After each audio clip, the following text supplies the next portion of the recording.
Trabajamos con fe y esperanza, hermanados en noble misión.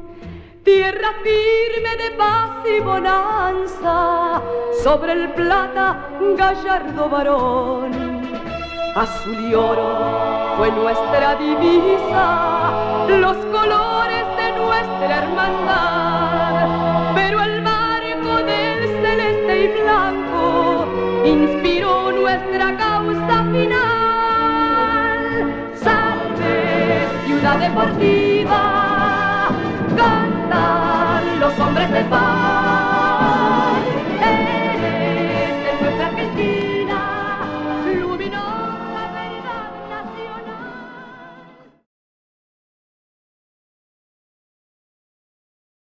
Los jóvenes genoveses que lo fundaron tal vez jamás pensaron en todo lo que generaría Boca. Pasión, multitudes y fervor. No solo por sus logros deportivos, sino también por lo que moviliza a su gente, Boca pasó a la fama internacional del fútbol. Signo de su grandeza son las encuestas que lo dan como el club más popular de la Argentina. Todo indica que el pico de esa popularidad fue la gira de 1925.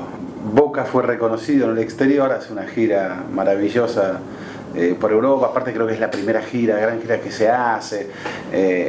Entonces es como que los argentinos nos mostramos al mundo y el mundo nos reconoce. Y entonces eso pareciera haberle dado a Boca una cosa de argentinidad.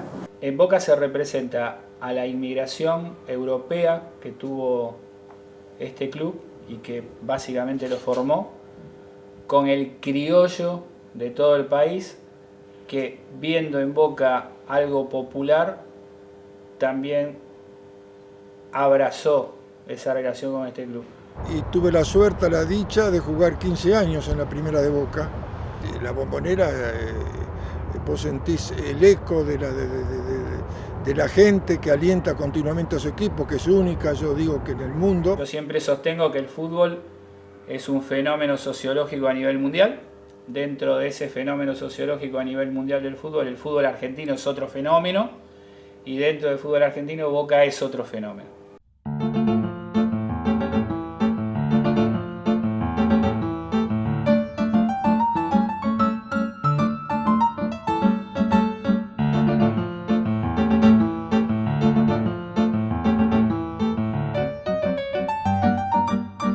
Yo estoy convencido que Boca no sería lo que es hoy sin el barrio, y creo que el barrio de la Boca, sin Boca, también le faltaría algo muy importante. Boca está íntimamente ligado al barrio desde que nació, primero con el nombre que lo identifica como el equipo del barrio.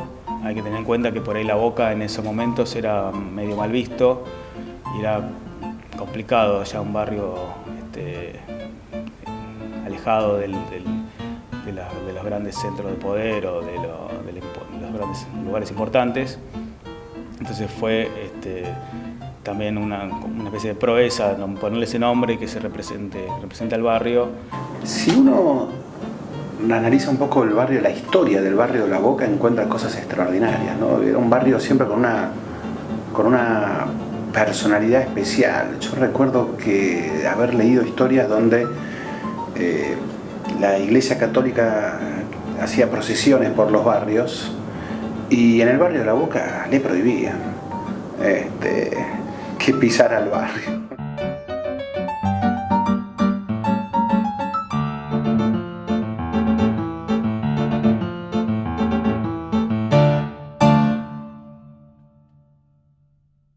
A mí me hicieron socio en el año 58, 7 años tenía. Me hizo mi papá, ¿no? Lo mío fue distinto porque yo tenía 8 años, fíjate lo que te digo, 8 años.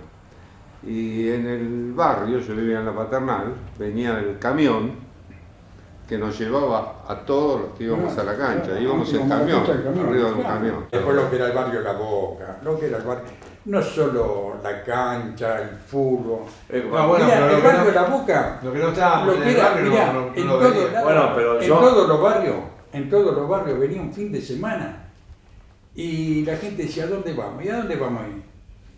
a la Boca. A la cantina de la Boca. Era una cosa... Esta cuestión de que los clubes de fútbol representan a barrios, ¿no? Que es un tema eminentemente simbólico, ¿no? Está tan profundamente arraigado que también influye para que el fútbol se convierta en un catalizador cultural de las identidades barriales. Alguna vez alguien dijo que los argentinos, los peruanos vienen de los incas, los mexicanos de los aztecas y los argentinos de los barcos. Y bueno, esos argentinos que llegaron de los barcos necesitaban alguna referencia, algún ancla necesitaban para seguir con la figura. Y el ancla tal vez fue el club de fútbol, ¿no? Ayudó a marcar una identidad, porque de dónde soy, y no sé de dónde soy, no sé si soy italiano, español, polaco, pero sí soy de Defensores, sí soy de Unidos, sí soy de Boca, de River, del que fuere. Yo el único deporte que practiqué acá en Boca, que estaba por la calle Bransen, era patín. Yo lo que recuerdo es el ciclismo. Hay otros deportes que de a poco van apareciendo. Tiempo después aparece también, además del fútbol, la natación. 2 décadas después también vemos el tenis.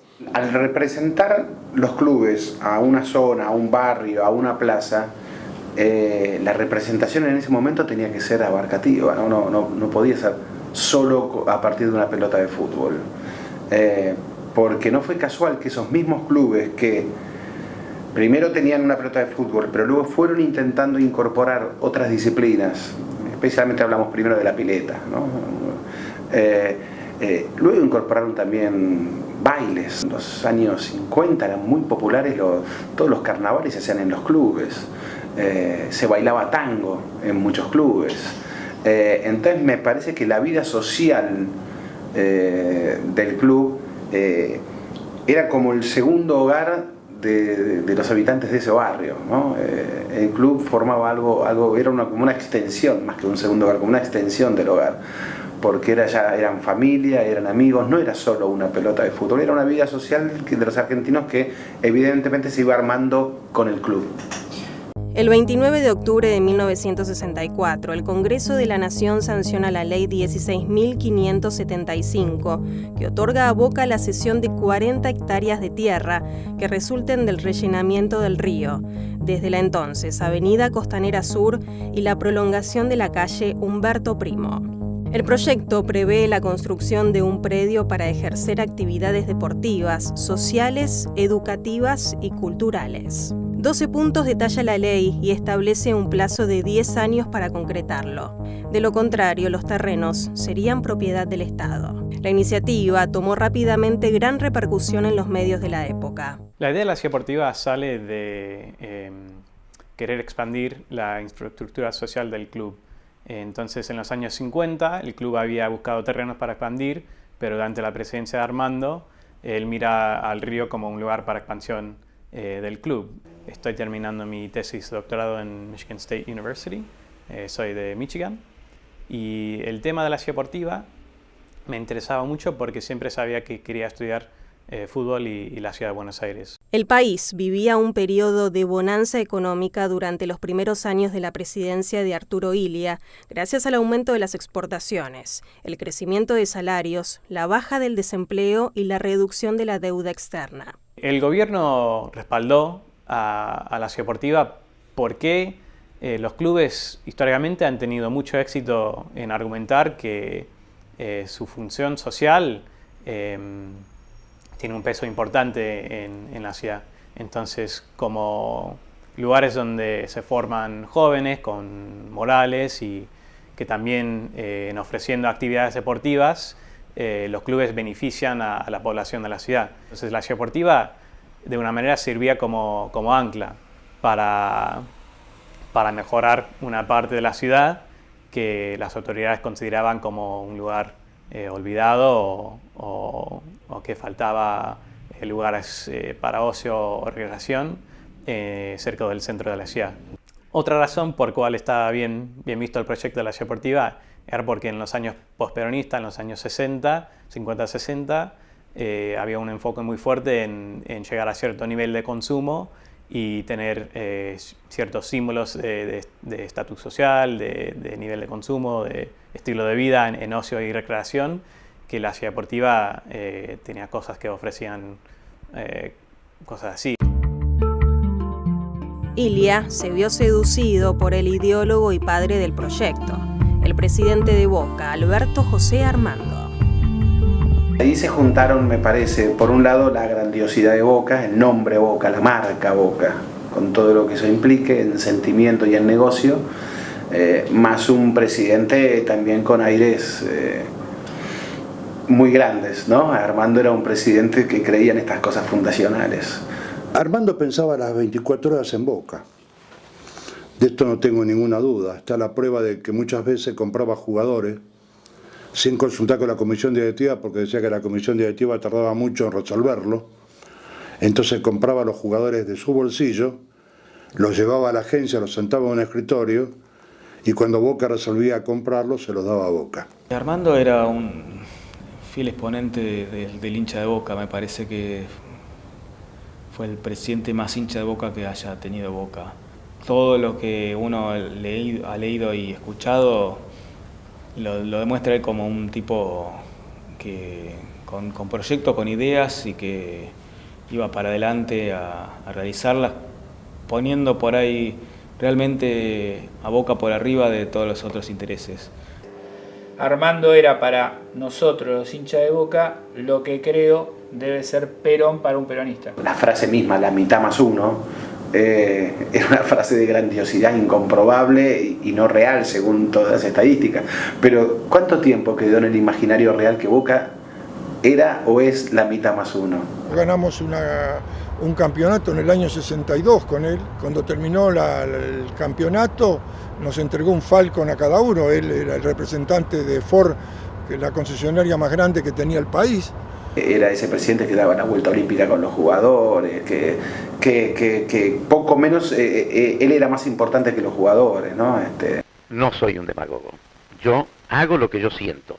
Si eso es parecerse a los demagogos, yo voy a seguir siendo lo que soy. Es decir, hago lo que siento y lo hago de la manera que lo he hecho ahora. La espectacularidad, no sé por qué. Si es espectacularidad defender los derechos de una institución, también voy a ser espectacular en todos los actos de mi vida. Yo creo que dormía pensando en eso, en hacer la gran ciudad deportiva, en hacerle un frente a la ciudad de Buenos Aires, que él decía que Buenos Aires estaba construida a espaldas del Río de la Plata, un genio, un hombre superdotado, de una capacidad asombrosa, que un día, recibiendo un premio al hombre más popular del país, el locutor que se lo daba le dijo: Alberto J. Armando, Alberto, pero usted no tiene ningún título, ¿Cómo? Me dice, yo soy doctor. Entonces el locutor dice: doctor, uy, perdóname, médico de medicina, no. Odontólogo, no. Veterinario, no. Abogado, no. Ciencia económica, no. Perdóname, doctor, ¿en qué? En ideas. Y no hay ninguna facultad que le enseñe. Para construir a la Ciudad Deportiva se tenía que rellenar todo lo que era Río. Entonces, uno de los actores principales en este esfuerzo eran camioneros que llevaban tierra gratuitamente al proyecto, a donde estaban a construir una Ciudad Deportiva, y ahí tiraban la tierra al río. Y entonces, para incentivarlo, Armando ofrecía unas rifas para unas nuevas ruedas para el camión, o un nuevo camión, de hecho. Cuando empezó el ida y vuelta de camiones, yo era chico. Lo tomábamos como un paseo cuando salíamos con mis viejos a pasear por la Costanera Sur. Era paso obligado ir a ver el desfile de camiones que descargaban materiales. Para financiar todas las obras, una de las herramientas más importantes era los títulos propatrimoniales. Esto fue también una idea de Armando, que era vender un bono, pero no un bono que iba creciendo en valor. Era un bono que te ofrecía descuentos en los futuros instalaciones, pero otra cosa que te ofrecieron era participar en rifas. Era 27 pesos moneda nacional, era mucha plata. Era mucha. Ojo, no lo compraba cualquiera. Ahora, en esos años 60, 65, gracias a Dios todo el mundo tenía un mango. Sí, sí, sí. En ese tiempo, porque se estaba viviendo muy bien en Argentina. Los títulos pro patrimoniales tenían un costo considerable para la época también. Eran 27.000 pesos, que era más o menos el costo de un quinto del costo de un nuevo auto. Entonces era una inversión comprar un título, pero también te ofrecía el chance de ganar un premio en las rifas, que tenía premios que en realidad simbolizaban una vida moderna, en poder disfrutar de un nuevo auto, un nuevo departamento en el centro de la ciudad. Tenía una carga simbólica bastante fuerte.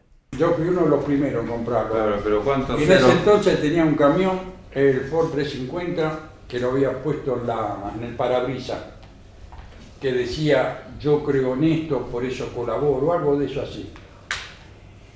Y tenía otro en mi casa, yo había comprado 2. Armando afirmaba que 120.000 títulos alcanzarían para financiar el total de la obra. La venta fue un éxito desde el comienzo. Alberto J. Armando era vendedor, vivía de eso. Vendía autos, que armó todo su imperio así. Entonces vender títulos era algo que claramente le gustaba, porque lo hacía constantemente. Boca Juniors ha logrado, con la colocación de casi 200.000 títulos, 7.000 millones de pesos. Y ha invertido ya hasta la fecha 3.000 millones de pesos. Él tenía todo planeado de cómo sacar plata de todas partes, ¿no? De una piedra la transformaba en plata. En pleno partido de Boca, con el estadio repleto, él se metía en la tribuna, donde estaba la famosa, hoy que le llaman Barra Brava, a vender los bonos. Y los llevaba en la mano, y le compraban. Entonces le decían, don Alberto, pero me tiene que darle vuelta, meté la mano en el bolsillo, sacá plata, que está ahí la plata, pagá, cobrate el vuelto, y así la gente le metía las manos en el bolsillo, le ponía plata, sacaba, ta. Entonces todos decíamos, lo van a reventar, lo van a robar. Y yo fui testigo y ayudé a contar el dinero, algunas de esas incursiones de él en la tribuna, y generalmente sobraba algo. Muchas anécdotas de socios de Boca y de gente que compraron títulos era que Armando me vendió este título mientras que paseaba por enfrente de la construcción, o mientras que estaba en un partido de Boca, o mientras que tomaba un café en el centro.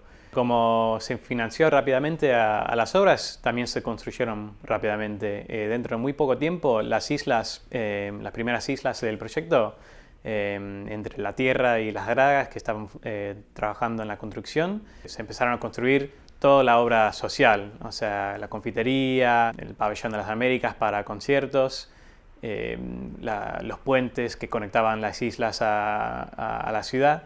Todo eso se concretó rápidamente. Armando tenía un dicho que era, yo no me acuerdo, que decía que solamente los locos podían hacer lo que iba a hacer él. Que una cosa muy... Que era un adelantado en ese momento. Arrancó con la confitería, después se hizo un parque de diversiones, competía en ese momento casi de igual a igual con lo que era el Italpar. Estaba de novio y venía todos los sábados al autocine, a la confitería, que era toda vidriada, que veías todo. Era un show, era subir el puente con un coche. Porque muchos coches se te quedaban a la mitad del camino. El nivel de respaldo que consiguió el proyecto en muy poco tiempo daba todas las señales que va a ser un gran éxito del proyecto y que se va a concretar rápidamente.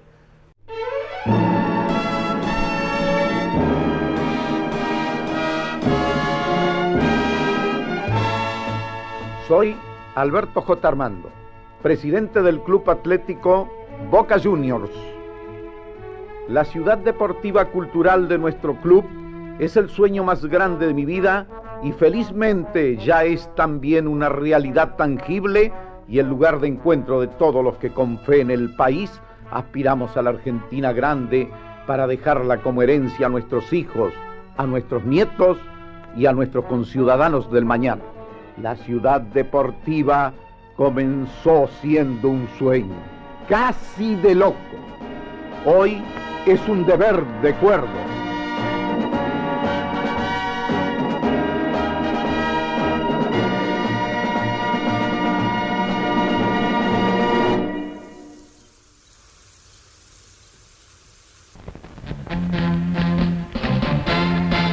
Y esa mañana la ciudad se despertó con Boca y supo que el gran estadio, magnífica culminación de una obra también magnífica, la Ciudad Deportiva, aceleraba la marcha hacia su concreción.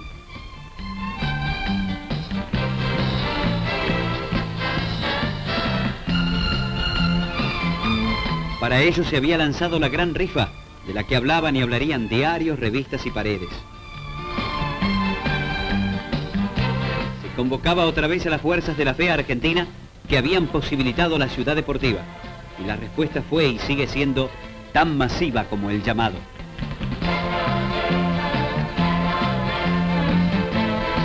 Así lo demuestran los miles de personas que diariamente invaden las amplias oficinas de la organización IDA que distribuye la gran rifa.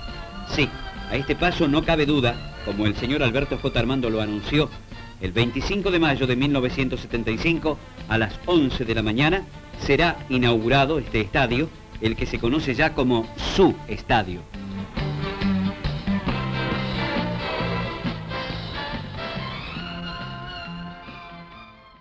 En noviembre de 1970 se anunció la venta del último tramo de bonos que servirían para la construcción del estadio para 140.000 personas, uno de los más grandes del mundo para esa época. Recuérdense lo que fue en el 63 el partido de Boca Santos acá, que la gente que quedó en la calle, que no se pudo entrar, el día que estábamos con mi viejo acá en la cancha, la gente que quedó en la calle porque la cancha no daba abasto. Por eso yo creo que después a futuro este hombre fue mirando eso. A pesar del rápido progreso entre el 64 y el 69, en el 69 ahí empieza a estancar un poco el proyecto por varias razones.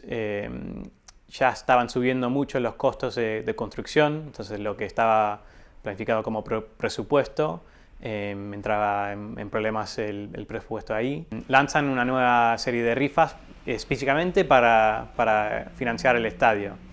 Eso provoca también unas querellas de gente que habían comprado títulos que no les estaban entregando todos los premios o la mitad del premio, y esas querellas están acompañadas por unas dudas que si era posible el proyecto. Versiones que circularon también hablaban de la posibilidad de investigaciones sobre no aplicación de los fondos recaudados por ventas de bonos patrimoniales a lo que específicamente debían haberse ubicado.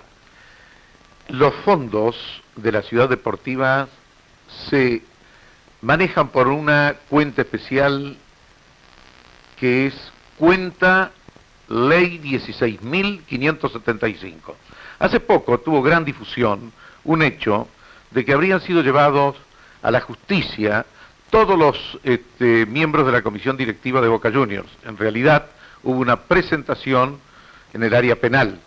No he visto de que nadie se haya ocupado ahora para decir de que esto ha concluido sobreseyendo a todos los hombres de Boca Juniors sin haber sido ninguno de los miembros de la comisión directiva enjuiciado. Sin embargo, a poco de anunciarse, su construcción era una incógnita porque no se había comprobado si era realizable. Se empezó a armar una posición muy fuerte dentro del club de cuestionar de siquiera era posible la construcción del estadio. El interventor acaba de decir que quiere aclarar los conceptos, si se puede construir o no.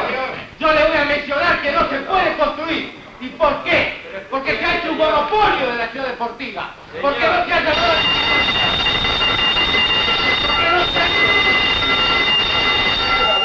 Porque no se ha hecho un... Ingeniero de Lea, usted y su fracción sostienen que es imposible técnicamente construir el estadio de Boca Juniors en los terrenos ganados al río de la Ciudad Deportiva.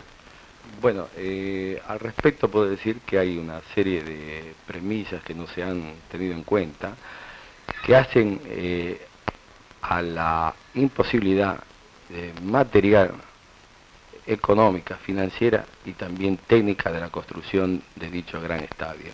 La ley 16.575 obliga a Boca Juniors a construir el estadio. No es una cuestión de capricho, una cuestión de que nosotros queremos hacer un estadio. O construimos el estadio o perdemos el resto.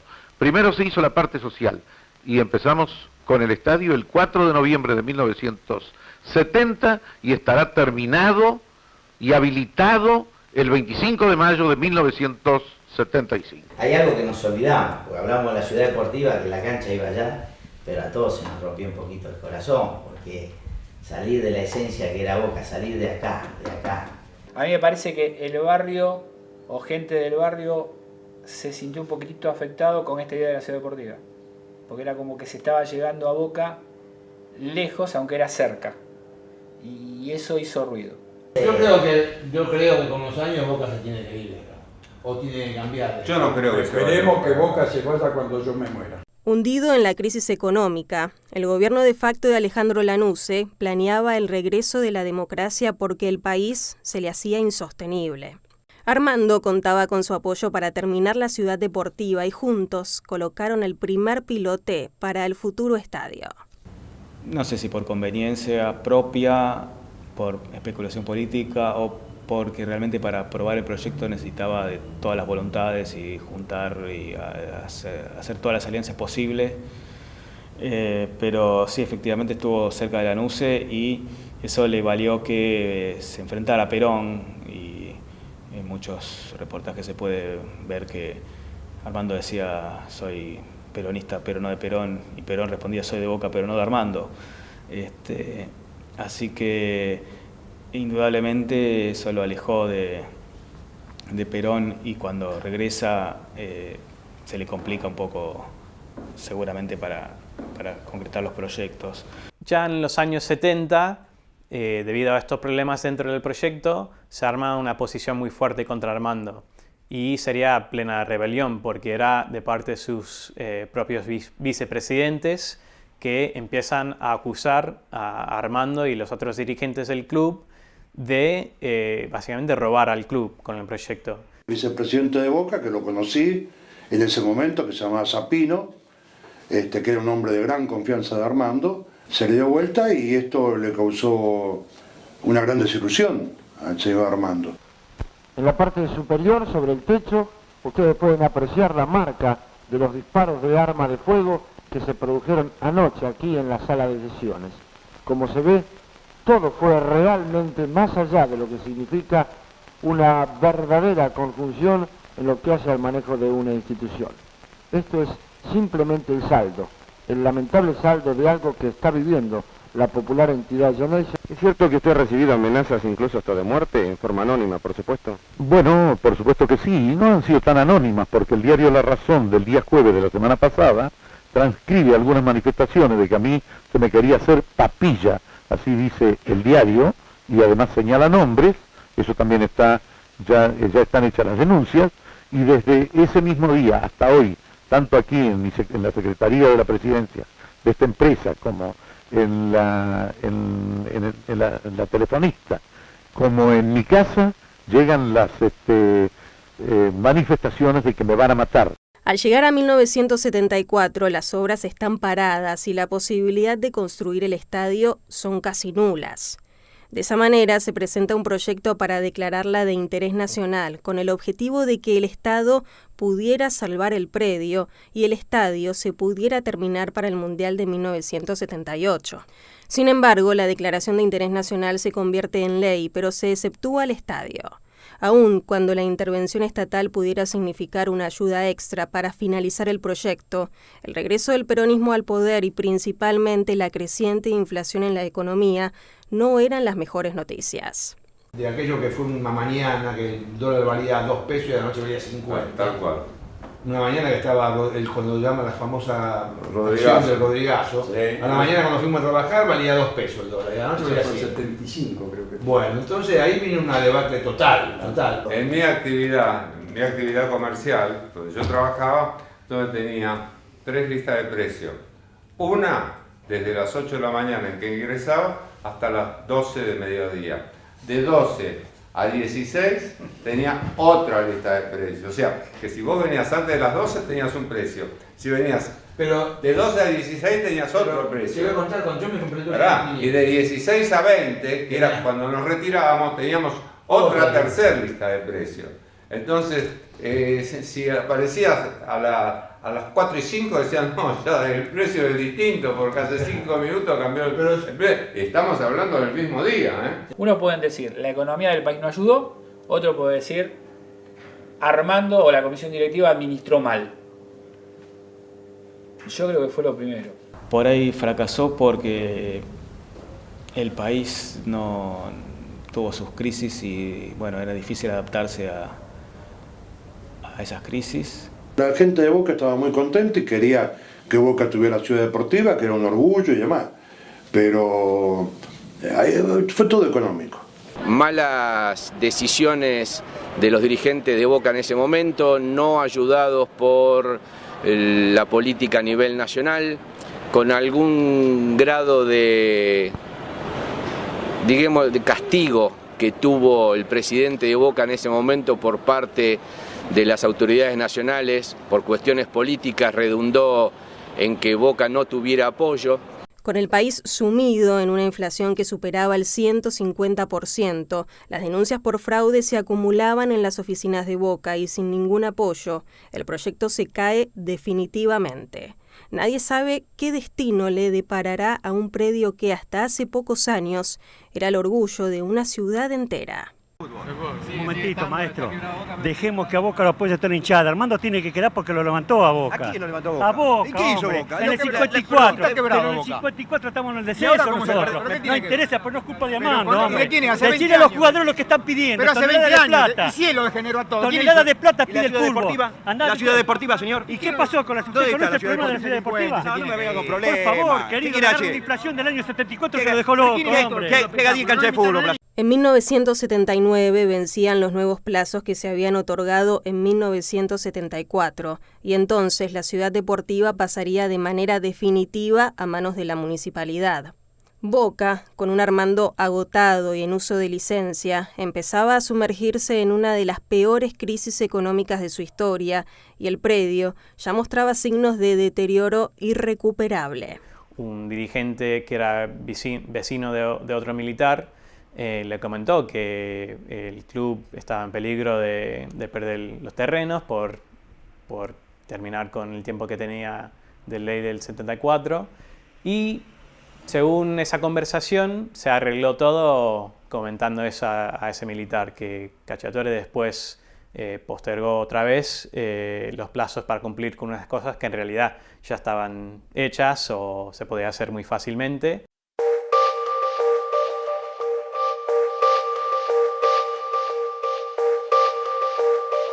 Esta nueva ordenanza extiende los plazos de cumplimiento y Boca mantiene sus derechos y obligaciones sobre la ciudad deportiva, algo que con los años agradecería infinitamente. Córdoba, le pegó Córdoba, Maradona, gol, gol de Boca, Maradona. Boca Juniors, permite que se acomode River. Después del 81, en realidad por ahí la crisis comienza antes, ya el fin de la época de Armando. Se va del poder ya realmente envuelto en crisis.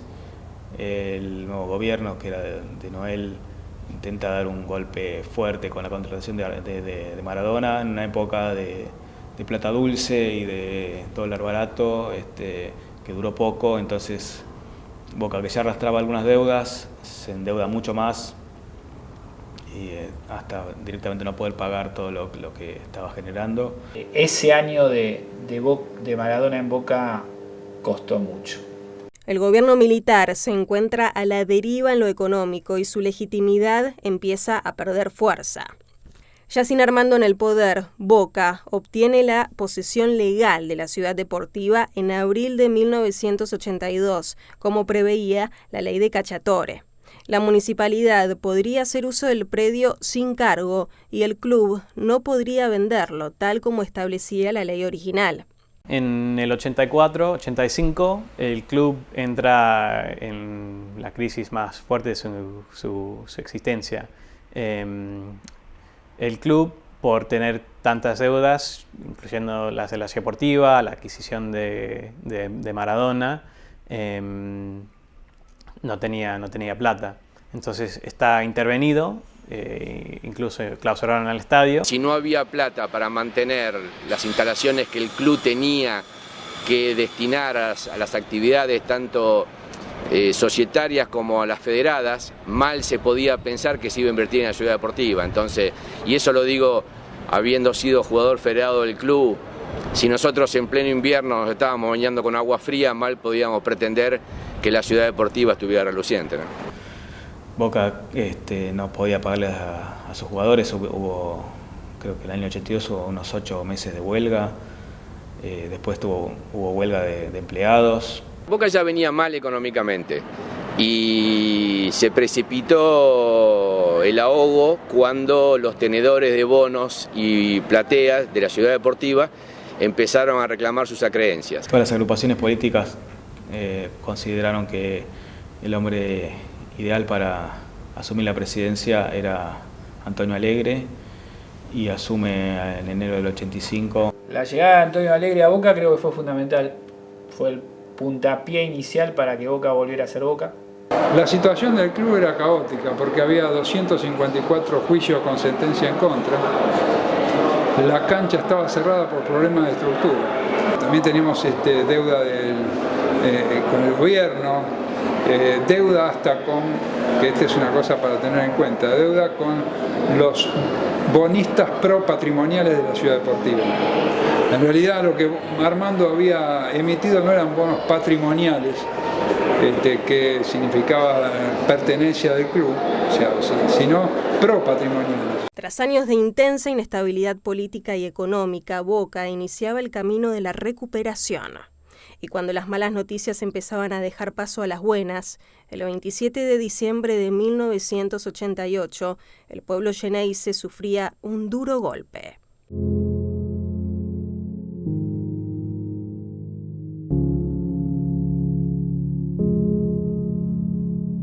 Creo que Boca le debe que gran parte de su historia y de sus éxitos los haya vivido con este presidente. Creo que tiene el lugar destacado en la historia que se merece. Yo digo, sin ningún tipo de problema, ni mucho menos, que es una de las cosas más lindas que me pasó en mi vida, haber conocido a ese hombre.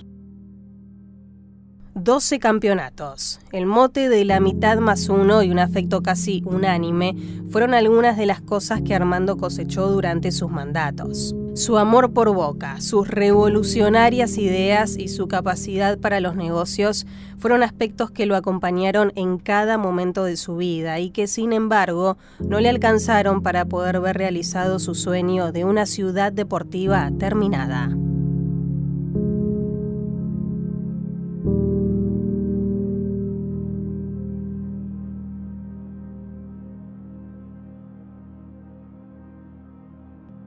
La ciudad deportiva no se podía vender.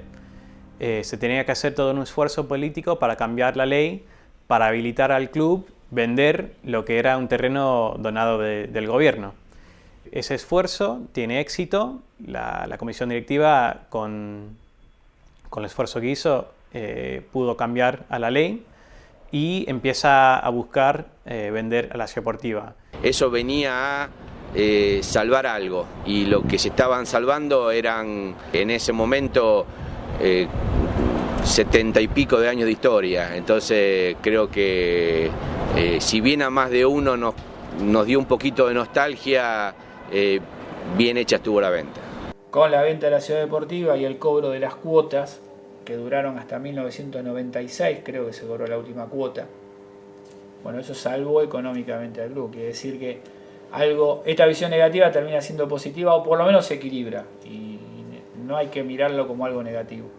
Fue un fracaso el proyecto, pero yo después con los años me di cuenta que la ciudad deportiva lo salvó a Boca en realidad. Con una empresa que se llamaba Santa María del Plata, le vendimos la propiedad en $23 millones. Un predio como el de la ciudad deportiva dentro del barrio de La Boca se podría utilizar no solo para construir piletas cubiertas, estadios, que ya la Bombonerita para la práctica de deporte quedó chica, se podría utilizar también para el desarrollo de actividades sociales, culturales, deportivas, para la tercera edad, para todas las zonas aledañas a la ciudad deportiva, no solo para los socios de Boca. Ese es un proyecto que Boca diría casi está obligado a cumplir por la función social que tendría que cumplir como asociación civil sin fines de lucro. Si Boca hubiera tenido la ciudad deportiva sin interrupciones, yo creo que Boca sería la institución deportiva número 1 en actividades para socios, en competencias de todo tipo y bueno, lamentablemente no es así ahora.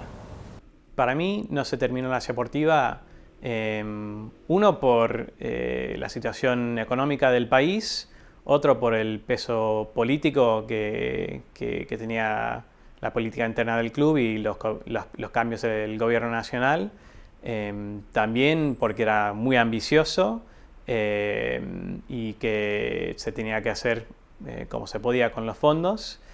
Mucha gente hablan de que Armando estafó el club o que hubo corrupción. Lo que sé es que no se pueden cerrar las cuentas mirando las memorias y todo lo que se publicó. Pero que Armando robó al club tiene muy poco sentido porque presente durante 2 décadas el club era muy importante para él. Hubo proyectos para restituir las tierras al club e IRSA, el actual dueño, quiso construir la Dubái Argentina, pero ninguno prosperó. Por ahora el sueño y el predio quedaron vacíos. Si ya sabemos algo de su pasado, la pregunta es ¿qué será de su futuro?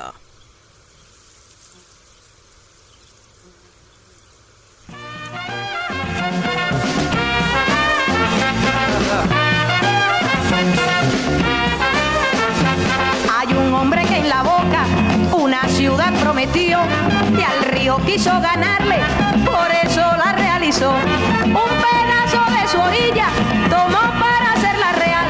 Es la ciudad deportiva, obra de un hombre genial. Y la gran ciudad en La Boca está. Y la gran ciudad en La Boca está.